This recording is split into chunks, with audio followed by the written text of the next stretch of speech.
Today's episode of the Bleav in Steelers podcast is brought to you by betonline.ag. And week 10 of the NFL season is almost in the books. You've got Rams and 49ers on Monday Night Football tonight. If you want to place a bet on any of the NFL action, BetOnline is the place to do it. I bet you're online that nobody thought the Pittsburgh Steelers and the Detroit Lions was going to tie. But if you did, I hope everybody did go to BetOnline. Yeah, I don't know if you bet the money line in this game, Ike, if it's just a push, considering it was a tie on Sunday. And we're going to break it down on today's episode of the Bleav in Steelers podcast. But before you tune in and listen, head to the new and updated desktop or mobile website of betonline.ag to sign up today and receive your 50% welcome bonus on your first deposit. Just use our promo code Bleav50, that's BLEAV 50, to receive your bonus. Bet Online, where the game starts. All right, cue the music. It's time to start the show.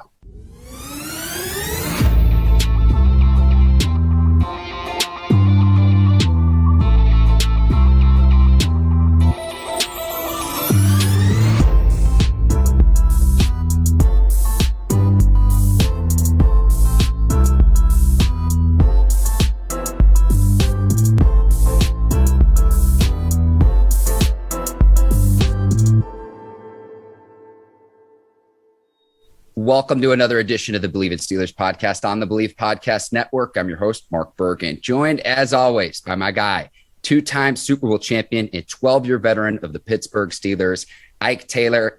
IT, Steelers and Lions tie, and that makes this Monday morning a little bit more rough. But on today's show, we've got a guest, part of the Bleav Podcast Network family. Really excited to chop it up with you this morning. How are you doing this morning, my man? I'm doing good, bro. Like you said, we got a tie going on. That sounds kind of weird, especially to the Detroit Lions. That's even worse, especially when you was giving the history of 1955, the last time they came in and beat the Pittsburgh Steelers, especially the drought that they had against the Pittsburgh Steelers. But they found the way. They didn't find a way to win. They didn't find a way to lose. They found a way to tie. And we welcome in Jack Cavanagh. He's the host of the Bleav in Lions podcast here on the Bleav Podcast Network. Ike, we had to keep it in the family. And Jack, I want to say right off the top, Ike and I predicted for a Steelers victory. We did like the Lions to cover what was a 9-point spread. Welcome in. Well, thank you for giving us that much credit. We do appreciate that, but it's just a great Monday. You know, the Lions didn't lose. This is amazing. This was a big step forward. So thank you for having me on the show, even though it wasn't the outcome you guys were really hoping for. Yeah, and I'm really bummed out because the Steelers had an opportunity with a victory to get in first place in the AFC North Division. They don't have that opportunity. On your Taylor Talk segment and later in today's show, just kind of give our listeners and viewers a roadmap. We're going to break down kind of what happened in overtime between the Steelers and the Lions. But big picture, Ike, a couple things. Number one, Mason Rudolph can serve as the Steelers' backup. But after today's game, the fans will always remember this tie against the Detroit Lions. And so I know he's the only quarterback on the roster who's under contract through or past this season.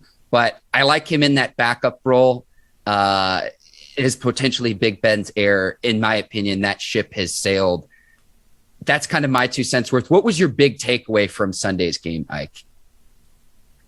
Oh, man, my big takeaway was the third downs. You know, not doing what you need to do from the offensive side on third down. Because the defense has been playing lights out, to be honest with you. They've been keeping you in a lot of games. If it wasn't for the Pittsburgh Steelers defense, and I'm going to put Cam Hayward as a Hall of Famer. We're going to go ahead and put Cam Hayward as a Hall of Famer. If it wasn't for Cam Hayward and the Pittsburgh Steelers defense, honestly, I think TJ Watt got hurt. He came out early in the game. If TJ Watt was in there, you know, he's the closer. He's Mr. Clutch, and we always do these shows on Monday because of TJ Watt, because he knows how to close. I think if TJ Watt was in the game at the time, it would have been a different story. I don't even think the game would have went down to overtime. But at the same time, man, it's just third downs, not converting third downs on the offensive side. You know what I'm saying? Crucial third downs on the offensive side. So Mason Rudolph looks like Mason Rudolph. He looks like a guy who can't come off the bench. He looks like a guy who can win a couple of games for you. If you give the guy a full season, I don't know. It's just for a lot of people, and I think for you too as well, Mark, you don't see that it factor with Mason. And you got a lot of young guys coming out of college. You got a lot of Justin Fields. You got a lot of these guys coming out of college. And what do? See? You see the it factor. You get a Jalen Hurts. Jalen Hurts went into the Denver Broncos, and he showed the it factor. Right now, going on your fourth year in the league as a Mason Rudolph, you just don't see that it factor. So I understand where you're going with that. But, yeah, for me, it was third down conversions on the offensive side that we didn't convert. I can see Jack right now has a twinkle in his eye. He was not shaking in his boots on Sunday when he found out that Mason Rudolph would be the starter. And the Lions got the running game going too, Jack. But what did you make of Sunday's game? Well, for Mason Rudolph, my first thoughts are when there's debate on if you're better than Duck Hodges for an extended period of time. That was the signal for me he's not the future. He's a fine backup, but it just doesn't have the it factor like a DeAndre Swift has the it factor. Most carries he's ever handled in his career, and he did his work with it. It wasn't just Swift. It was this entire offensive line because we had Taylor Decker back at left tackle. Penei Sewell moves back to right tackle, plays great. And then we get 2 long touchdown runs from the third and fourth string running back with Jamal Williams out. Just this is what the Lions want to be as a team. When Frank Ragnow comes back too at center, I am excited for the future. So that's what I took away was there's a lot of hope for the Lions once they land the quarterback. Yeah, they had a nice little running game and a career high for Swift, 130 yards on the ground. Credit the Steelers defense for only allowing 16 points because there were times I was like watching this game. I'm like, how is this Lions team able to move the ball? I do want to say this too before we go any further in the discussion. We have to say with the caveat, and this wasn't always evident watching on TV, but the weather definitely played a factor during Sunday's game. Oh yeah. I mean, that's Pittsburgh Steelers weather. And I thought it would have been in our favor because the Detroit Lions is not an outdoor team, they're an indoor team. So they don't get to see this kind of weather. If you're a Pittsburgh Steelers, it's the same good old Coach LeBeau would have used to say, man, there's still a weather out here. Meaning, man, when it's raining, it's snowing, the weather is ugly, it's about time for us to start waking up. And I thought that would have favored towards the Pittsburgh Steelers, but obviously it didn't. Yeah. And there was just the discrepancy, 229 yards rushing for the Lions. I want to move to really the big takeaway other than what my thoughts were about Rudolph. TJ Watt leaving the game with leg injury. He'll undergo further tests on that knee and hip, but it looks like he's going to be week to week and miss at least the next few games here too. We'll see how this emerges. Again, we're recording this on Monday morning, so news can change. I always like to put that caveat in, but this could be potentially a huge injury, especially considering you just traded Melvin Ingram to the Chiefs. You don't have as many, as much depth at that position, insert a Taco Charlton, but they're going to even more rely on Alex Highsmith now and Cam Hayward up front if Watt is going to miss some time. Well, somebody got to wake up. You know what I'm saying? I think Tua's supposed to be coming back soon as well, so that'll help. But if you don't have a TJ Watt on the outside, now you get the double team, Cam. Now you get to play one-on-one with Alex Highsmith. And Alex Highsmith, he got to wake up as well. So he got to show he can beat the one-on-ones. He got to become an X factor because they depended a lot on him. They started depending on him towards the end of last year, following this season. So Alex do have to wake up and he have to start making plays. That's the reason why you got rid of Ingram as well, because they felt like the young guy could be potentially better than Ingram. So they just let Ingram go, and Ingram was playing damn good for the Kansas City Chiefs. He looks like a bully last night. You watched that game. He really is a run-stopper bully. But getting back to the Pittsburgh Steelers, man, it's just tough. When you get a guy who's rare, when you get a guy who's out of space like a TJ Watt, when you get a guy who just leads the league in sacks down there year to year, when you get a guy who's always competed with a Aaron Donald when it comes down to the best defensive player of the year, man, that's tough. That's tough to do. So now you got to come back with 2 guys. But when you got a guy like a Cam Hayward, man, you always got life. That's why I talk about Cam. I don't think Cam Hayward gets the credit he deserves because he's an interior guy. But if you ask anybody, any offensive coordinator, any defensive coordinator, when I saw Cam run down 30 yards to make a play, to make a tackle on the field, that's not normal. Guys usually don't do that. But that's just in Cam's resume. That's what he do. So for me, man, TJ Watt, man, it's going to be tough to replace TJ Watt because them guys don't come around too often, Mark. They just don't. You know, them guys who can do it all. You know, when you got a guy who can do it all, when you got a clutch guy that can finish a game out to make sure a game don't go into overtime, but now he's hurt and he's injured, that hurts the defense. So it takes two or three other guys to equal that one guy. So time will tell with this outside linebacker position, how the schemes and how Coach Butts and Coach Tomlin want to work that now that TJ Watt might, like you said, might be week to week. Yeah, and the Steelers were getting a great return on investment, awarding Watt that contract extension really on the eve of this season. And Jack, what I can tell you this is Watt from his outside linebacker position typically lines up over an opposing team's right tackle. Most quarterbacks in the league are right-handed. So he's always in the face of opposing quarterbacks. And you saw even on the play where he got hurt, he's sacking Jared Goff in the backfield. And It was almost friendly fire. He collided with Joe Schobert. They were both trying to chase down Goff, and he leaves the game. I do think it's good that he walked off under his own power. Whenever they bring the card out, you know it's really serious. But as soon as that play happened, it was like, oh, man, okay, he's probably out for the rest of today, but how much more time could he potentially miss for the rest of the season? And I'm sure the Lions were relieved because you're no longer have to go up against one of the league's premier edge rushers for the rest of the game. Yeah, it made life a little bit easier on the offensive line, especially when you're coming back from – this is Taylor Decker's first game of the season, and you have to face a TJ Watt. That's quite a test, and it becomes a little bit easier. Hopefully TJ can come back soon because he really is the best edge rusher in football. 12.5 sacks he's number 2 in the league in sacks behind only Myles Garrett. 2 less games. It's absolutely ridiculous what he's doing. And to just touch on Cameron Hayward for a second, I think he is absolutely the second best defensive tackle in football behind Aaron Donald. Donald gets all the credit, but Cam Hayward is just an absolute monster. And you could tell he beat Jonah Jackson for that sack as well. He made life tough on this Detroit Lions offensive line. And Jared Goff, he's banged up too. I'm not sure when that happened, but he was getting his abdomen looked at throughout the entire game. Just the Steelers gave it to the Lions for sure. We did not come out feeling healthy after this one. You know what that is? First game back, Jack, from the frying pan right into the fire. I mean, oh, hey, welcome back. You got to go against TJ Watt snap after snap. Welcome back to the lineup. Yeah, it's not a kind welcome back. And that was the same for Penei Sewell too. First game against Nick Bosa in his NFL career. They've really faced a gauntlet of edge rushers, and at times Penei Sewell struggled because of it. But he's also the youngest left tackle in the NFL, the youngest left tackle to start since I think the 70s. So it's still good to see. They're building in the right direction, as painful as this season's been at times. Well, Go ahead. Penei be a Hall of Fame offensive lineman, guarantee.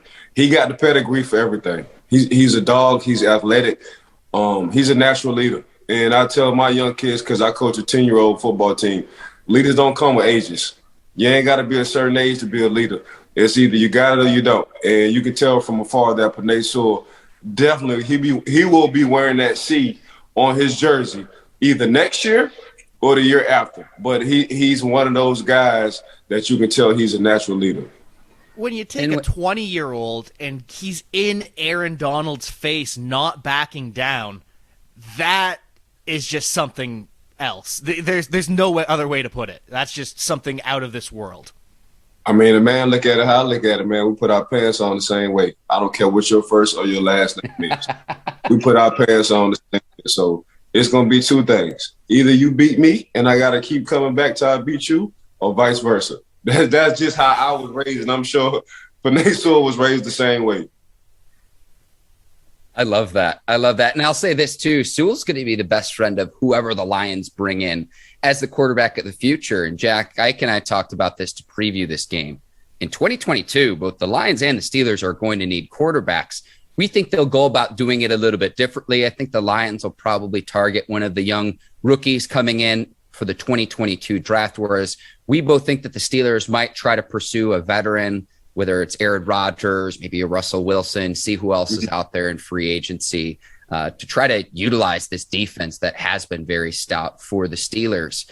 So we will move to the Taylor Talk segment here in just a second here, and the footage courtesy of NFL Game Pass as well. We've got 2 plays that we're going to break down here too, Jack. So how this works is we'll play the clip, and then Ike usually breaks down what kind of coverage the opposing team is in, what stands out on the play too. So feel free to hop in, and we kind of go back and forth of how it happens. And so we've got 2 clips from overtime. And the first is James Pierre making a clutch tackle in overtime and also drawing a holding penalty as well. And so Ike, would I watch this again? Hey, but listen, we've got one for you that goes in your favor for our second play too. So, but Ike, on this play, what stuck out to me is not only does Pierre defeat the block, TJ Hawkinson is both taller and outweighs him. Hawkinson 6'5", 248, James Pierre 6'2", 185 on this play.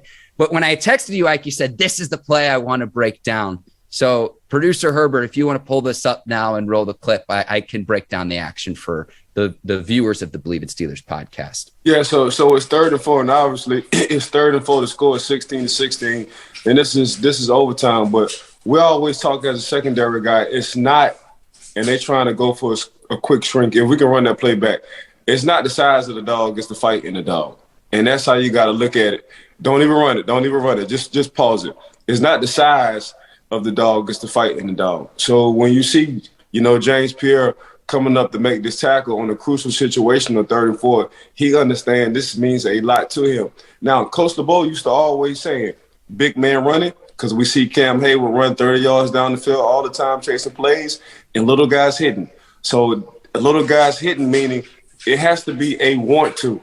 So when it becomes a want to, you got to want to tackle a big guy. You got to want to tackle a running back. You got to want to go heads up with an offensive lineman if you're a secondary guy.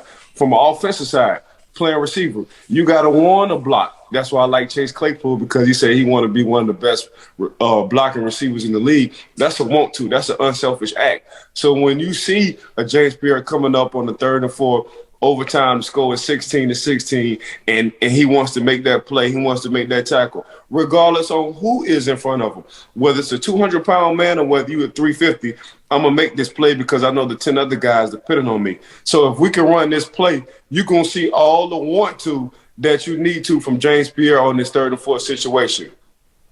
Oh, my God, that's the thing of beauty. That's the thing of beauty. That's the thing of beauty. Because he laid his body, he laid his life out on the line for his teammates. Even though they had a look at this. So you got a tight end blocking. Nope. Let me slip. Catch the holding. Lay out. Referee called it. And I got action. That's a want to.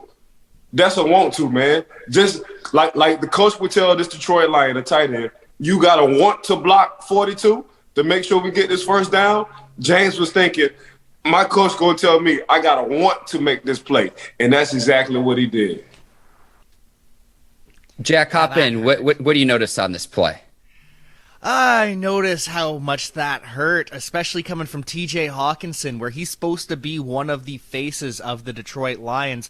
And not only was it this play, he had another penalty earlier in the game as well. And he was blanked in the receiving game. 1 target, no receptions for TJ Hawkinson. And when he's supposed to be your best player in the passing game, I would say DeAndre Swift is the best player on the offense at this point. But when you have Hawkinson supposed to be this dual threat tight end who can block, push people around, and catch the ball over the middle, and he does neither of those things, it hurts. It hurts a lot, and it's very disappointing how TJ Hawkinson has played this season. I don't discount that he can turn it around at any point. He is a absolute freak, but we just need to see that want to, as Ike put it. Right. 2 things I want to add to this, and we'll go to the next play.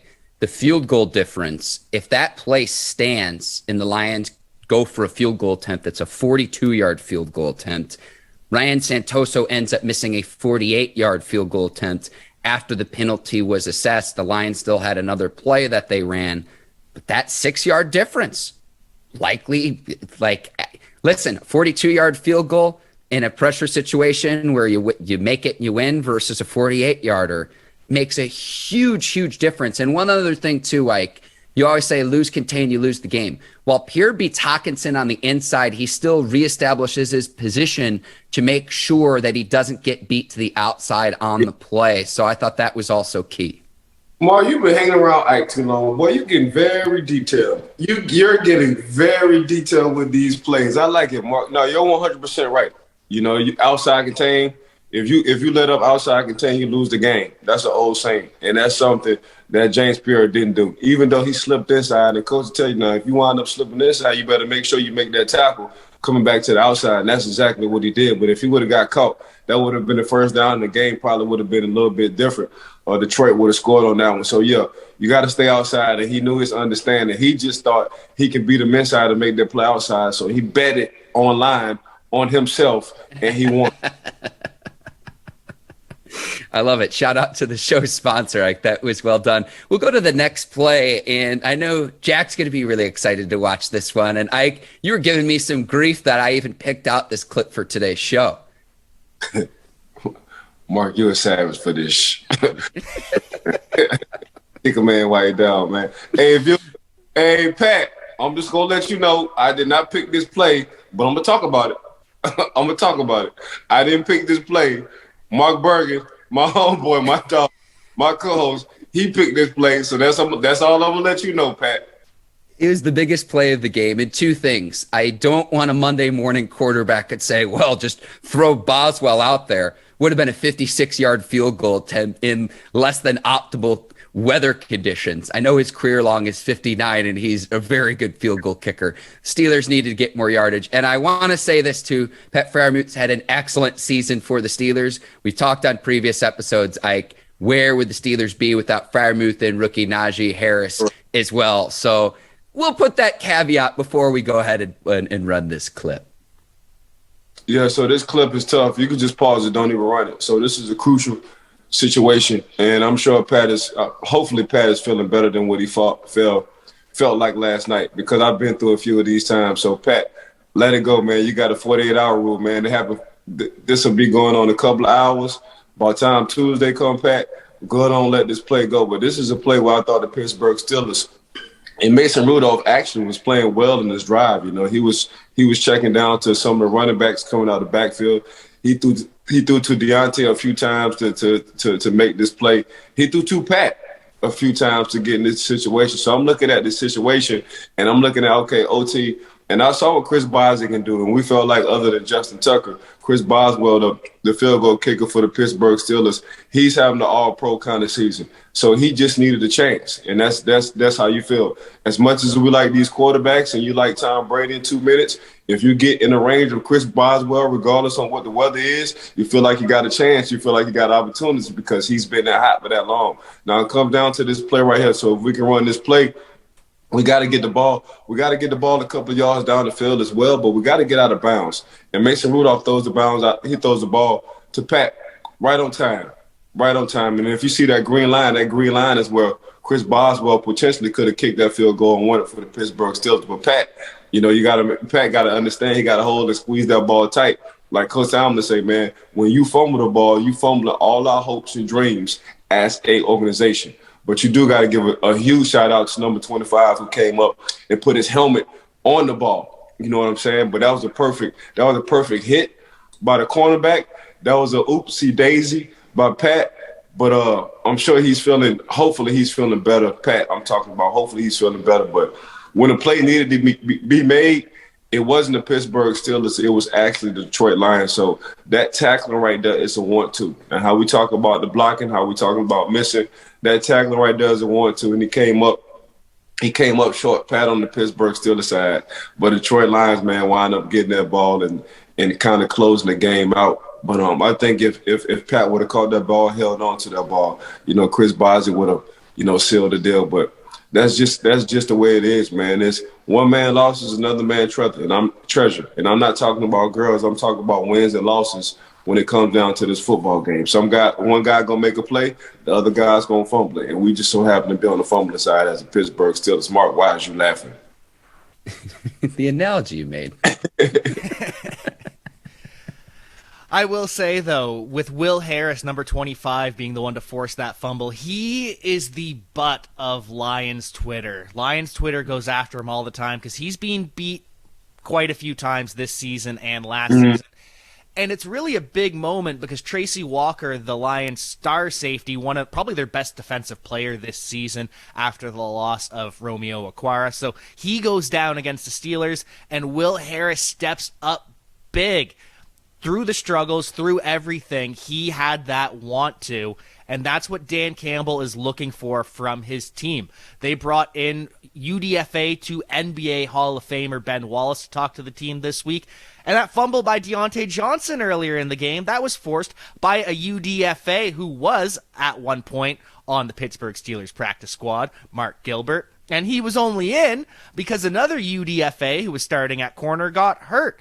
And so it's really just emblematic of what the Lions are trying to do as a team. The want to, the grit from these UDFA players or the players that have taken their lumps in the past. So I really love to see that from Will Harris. He really takes a lot on the chin, and this time he was able to deliver a big play in a big moment. And on the Steelers side of the ball, like really quickly, Jack's talking about undrafted free agent players. Think about how many first-round picks the Steelers have on that defense, and there were a lot of missed tackles yesterday. Yeah, it did look good for the Pittsburgh Steelers. And this will be concerning to me. And I always said that if somebody wants to run on the Pittsburgh Steelers and they just commit to the run, that's exactly what the Detroit Lions did. They committed to the run. They slowed the game down. They held the time of possession in their favor. So the Pittsburgh Steelers moving forward, when they get 7 back, man, they gotta nip this in the bud, because when you got a run game, you saw what the Cleveland Browns did last year coming into Heinz Field for the playoff game. When you have a run game, it just soothes everything out for the offense, and it hurts the defense major. So that's exactly what the Detroit Lions did. And we was talking about this earlier during the week, Mark, that Detroit Lions, they always find a way to lose. That's how we looked at it. But we said one thing: these guys are going to be tough. They're going to be gritty. And one thing they do have a running game. And you can tell by how they're drafted what Coach Dan Campbell wants to do. He wants to start at the front, offense and defensive line. He wants to get some running backs who don't want to make nobody miss. He wants to get running backs who want to run people over. And that's exactly in the stable he have now in Detroit. So they just found the way, Detroit running game. They found a way to be successful against the Pittsburgh Steelers defense. And the Pittsburgh Steelers defense, moving forward, they got to nip that in the bud. I can't speak for Ike, Jack, but part of the reason I picked the Lions to cover in this game is, if not for Justin Tucker, the Lions would have beaten the Ravens earlier this season. Right. We both see that game, and it's like, okay, you know, Ravens Steelers is always a tough game, but this was a Lions team just from that physicality that Ike's talking about. That's why we like them to cover. I thought Pittsburgh still should have won the game, but it played out the way that it did. Jack, to end the show, we always just kind of go through the observations from the week. So outside of Lions Steelers, feel free to take this in any direction that you choose. Just what were some of your observations and takeaways from around the league in week 10? Well, so two of my favorite things that happened kind of coincide with each other. Number one, the Patriots are back. Bill Belichick has this team playing really well. Mac Jones isn't making mistakes. This defense is balling out. So that's number one. They are a threat in the AFC East at this point to take it from the Buffalo Bills. They're only a game behind with 2 matchups with Buffalo still. And number two is the Patriots' former quarterback, Cam Newton, making his return to the Carolina Panthers. I am a big Cam Newton fan. I've always thought he didn't get a fair shake in Carolina. The Patriots, I understood moving on from him because Mac Jones is so talented and Cam is such a big personality. It kind of could create some conflict. But to see him come back to Carolina, 2 plays, 2 touchdowns. That's the stuff that makes the NFL so good. These storylines that just everyone wanted to see, and I can't wait until next week when Cam makes his return at home in Carolina. That crowd is going to be electric.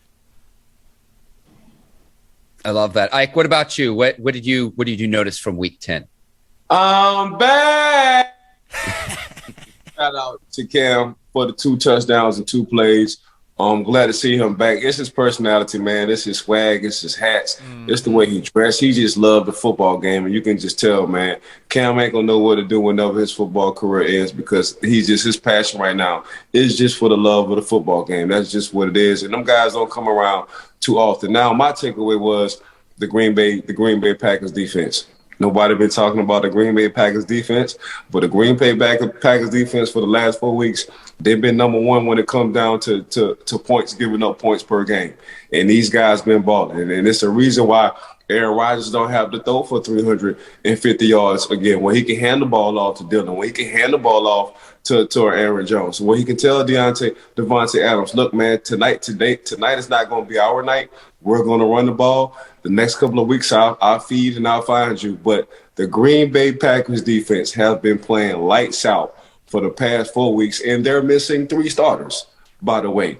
3 starters, by the way. So I can only imagine once they get their 3 starters back in contention, back in that lineup, how good they'll look as well. But, you know, I'm a defensive guy, and I've always thought Green Bay had a pretty good defense. Aaron Rodgers can always lead them to a victory. But now the Green Bay Packers is having a great defense so far, especially the last 4 weeks. When you're holding people down to 14, 15, 16 points for the past 4 weeks in the NFL, where the rules have changed, where they can throw the ball whenever they want to and catch pass interference calls, they're not doing that. They're playing sound, fundamentally football. You're not going to be able to run on them. You're not going to be able to pass on them. And if you give Aaron Rodgers the ball how many times he wants to, he's going to cause you hell. But what I do like about Aaron Rodgers is Aaron Rodgers is understanding now, this is November, December, January football. I have to run the ball, get my running back and my running game in the rhythm.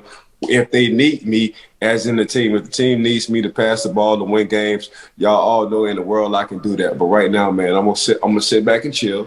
Even though I'm a pilot, I'm gonna make myself a passenger. When I want to go back to being a pilot, I will. Ike, I'm glad you mentioned the starters out. Aaron Jones, sprained MCL. We'll see how much time he misses, but I know that's your guy in the Green Bay Packers running back, and we'll see how much time he misses, but it's been a vital piece to that Packers offense. We take this in a little bit of a different direction here. The Chiefs wake up this Monday morning atop the AFC West division at 6-4, big win on Sunday Night Football. I think just maybe we were pouring dirt on their grave a little bit. They eliminate some of the turnovers, they just a little bit better defense. You see what they can do when they protect the football. But when you got a guy like Patrick Mahomes, and because I was just speaking on Aaron Rodgers, but when you got a guy like Patrick Mahomes, and he said, "Man, this is me," and he was like, "You know what? The reason why we losing some of these ball games, yeah, it's a team effort, but I haven't been playing well." When you got a head guy like that who admits it doesn't do anything but makes everybody else step their game up, because once you get off that podium from a post or pregame press conference, your guy's like, "Nah, bro, that's us." So he's not throwing anybody under the bus. He's saying it's him. He said he needs to get better. He said he needs to be more patient in his reach. He said he needs to check the ball down instead of trying to go for the deep ball every time. When you got a guy with that kind of talent, admitting to the changes he need to do during the season, as a teammate, it's like, this young man gets it. You know what? Let me do what I can do even more to help him get to the situation he needs to get to. That's why the Kansas City Chiefs are where they at. The defense always going to play all right to me. I never thought their defense was that good. I always thought they built their defense because they felt like they was always going to be ahead in the game so they can pin their ears back and get to the quarterback. Now that you're putting the cover 2 on the offense and you need Patrick Mahomes to check down. Last night, Patrick Mahomes had 10, 12, 11 play drives, and that's the Patrick Mahomes you want to see, because he's changing himself, Mark. So I agree with you 100%, man. But I always felt like when Patty Mahomes said, "Man, this is what I need to do," when he said, "Man, I get the team aspect, but I need to get better," I said, man, he didn't want his team over right now. And it wasn't just that either. It was one of the things I noticed too was he wasn't checking it down to his second and third options. It was, okay, well, Tyreek Hill's covered, but I'm still going to throw the deep ball just because I'm not trusting these guys. And then the running back, Darrell Williams, has over 100 yards receiving. 109 yards receiving as a running back. Yeah, and so like you said, Mahomes took ownership of that and said, I am going to trust my guys. And then Tyreek Hill, he was great too. 2 touchdowns, don't get me wrong, but relying on those other players. And then on the defense, letting Chris Jones move back to the interior with the edge rusher, Melvin Ingram, just that completely changed the defense. And now they can kind of pin their ears back and let Tyrann Mathieu make those plays in the secondary. Force, I can't remember who it was, Rashad Fenton, I think, forced that Deshaun Jackson fumble too. Yeah. That's what they need to get back to. Is they're not a great defense, but they're always being an opportunistic one. Correct. The Snead for them has been playing the best ball on defense. They cornerback number 38, Snead. Snead. I don't know if somebody gonna take offense to this, but I'll say it like this. I don't want to say how I want to say it the first time. Snead is the little brother to Jalen Ramsey. That's what I want to say, because he plays inside, he plays outside, he plays matchup ball. You know, he was lined up on Waller a little bit when it felt like Waller was going to get the ball on certain coverages, or he can go outside and line up whoever you think is a threat on the outside. So Snead coming from Louisiana Tech product. I was going to say I broke Jalen Ramsey. I didn't want to say that. That's Jalen Ramsey's cousin or little brother. Hey, listen, Ike, if you're making that comparison, Jalen Ramsey's like wealthy. Even if you're a broke Jalen Ramsey, you're still rich. So still rich. You're 100% right. I want to say one other thing before we sign up here, too, to keep this in the AFC West. How about Larry Roundtree's touchdown celebration? My guy from Mizzou, one of the weirder celebrations I've seen, but I got to stick with my guy. A+ from me on my end. One of the strangest touchdown celebrations. And even though the Chargers lost to the Vikings, I loved it, and I wanted to give him a shout-out here on today's show. Big shout-out to Larry, Mizzou. I'll give it a 9.5 out of 10. You know, it was a little bit weird for my taste. That keeps it from the 10 out of 10, but it was fun. It was a lot of fun.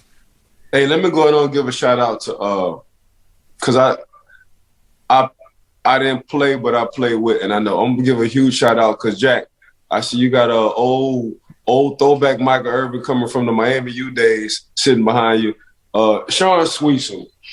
If nobody knows this guy, he was our kicker back in the day. When I want to say pound for pound, probably one of the hardest. I'm not talking about kickers. Probably one of the hardest hitters in the NFL. And y'all can go back and y'all can look at Sean Swisher Sweet. It's what we used to call him. Pound for pound, this man probably hit harder than anybody I know. And got to give a huge shout out to the Hall of Famer Calvin Johnson. I'm so glad I only played the man one time, because if I would have kept playing him, it would have been tough on my mentals. It would have been tough on my mentals on that one. Not the physical part. Mentally, it would have been tough. And we all know, man, when you're mentally exhausted, it's not good, you know. So huge shout out to them 3 guys. Major shout out for you, Jack, coming on the show, man. We appreciate you. The little collab with the Detroit Lions Bleav in Steelers, Bleav in podcast collab remix. So say we all part of the family, and that's how we do it. Got to give another shout out to my dog, Mark Bergin, for rocking with me 24/7. Major props to Bet Online because they've been with us since day one. And if anybody got anything they want to bet on, make sure y'all go to Bet Online. Big shout out to Brinks TV for coming up with these, exclusive stop and starts and making us look good on camera. And I'm going to let my dog Mark close it out because this is what he do. Jack, I just want to thank you for coming on the show today, too. And if you want the opportunity to plug your show with Jerry Ball, too, the floor is yours. Well, thank you guys so much for having me on the show. I'm glad that the jerseys got the approval, especially the Sweesson one.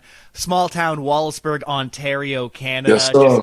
Nice to see that hockey player mentality that Sweesson had, just laying people out. It was fun while it lasted for his career. Probably shortened it a little bit too much with those hits as well. But make sure you check out the Bleav in Lions podcast with myself and 13-year NFL veteran Jerry Ball, former 3-time Pro Bowler and All-Pro at nose tackle. for the Detroit Lions. He was so good that the Bengals were moving Hall of Fame left tackle Anthony Munoz to guard just to handle Jerry. So the man is talented on the field. The man is talented off the field on a microphone. So make sure you check out the Bleav in Lions podcast. And thank you guys again so much for having me on.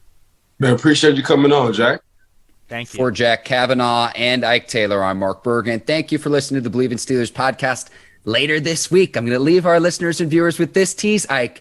We've got one of Ike's former teammates on the show later this week. So be sure to keep it locked here on the Bleav in Steelers podcast. Until then, take care and so long, everybody.